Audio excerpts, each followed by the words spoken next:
Hi DIYers! So welcome back to my channel. So ito meron akong i-review na Palm router na nabili ko rin sa Shopee rin. So nakakarami na sa akin sa Shopee. Sana naman kahit voucher bigyan tayo. So anyway, itong Palm router nito is nabili ko siya sa Shopee nga na nagkakahalaga ito. Yan, 1,421. Pero nung binili ko siya nung nakaraan parang around 1,499. So nagkamayan siya ng markdown. Nakalimutan ko lang videohan yung unboxing natin. So sa kalukuyan nagagawa ako ng speaker box. So tamang-tama may bibigay ko sa inyo yung reviews ko para sa Palm router nito. So base naman sa aking initial testing, itong product nito, convincing naman yung power niya na 550 watts. Tapos yung 35,000 RPM niya. So okay naman, nakapagbutas na ako ng ilan. Pero ibibidyo ko ulit yung bubutasan ko pa.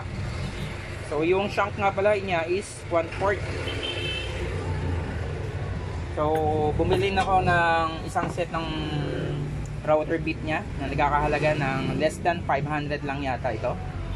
Together ng router niya. Meron silang router bit din na binebenta eh. So hanapin nyo lang yung seller na si Gold Tools Enterprise. So COD naman siya or cash on delivery, kaya wala kayong pangamba.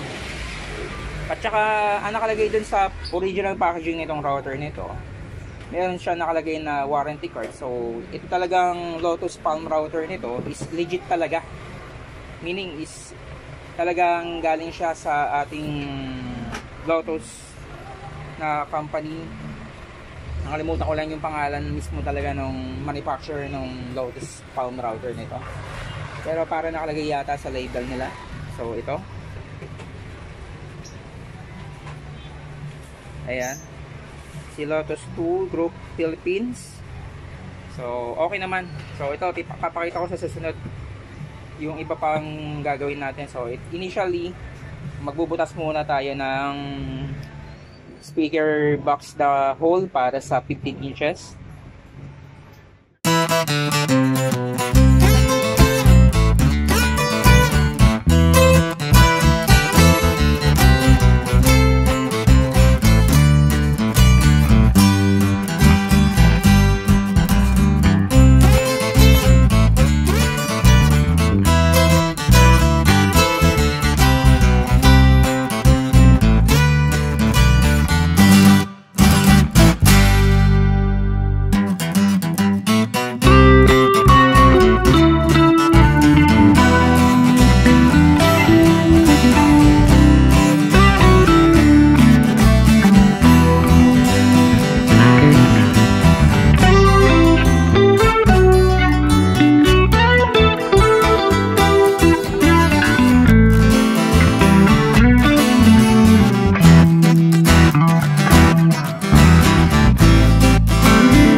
Mga ka-DIYers, yung perfect circle na nagawa natin gamit ang Lotus Palm router.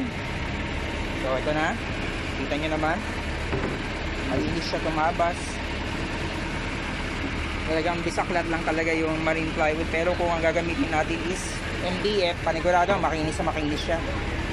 So sa mga nagbabalak bumili ng Palm router na wala pa kayo, highly recommended ko sa inyo, pinakita ko yung seller kanina na guaranteed naman talaga na mayroong warranty na binibigay kasi may warranty card na kalakip yung packaging niya.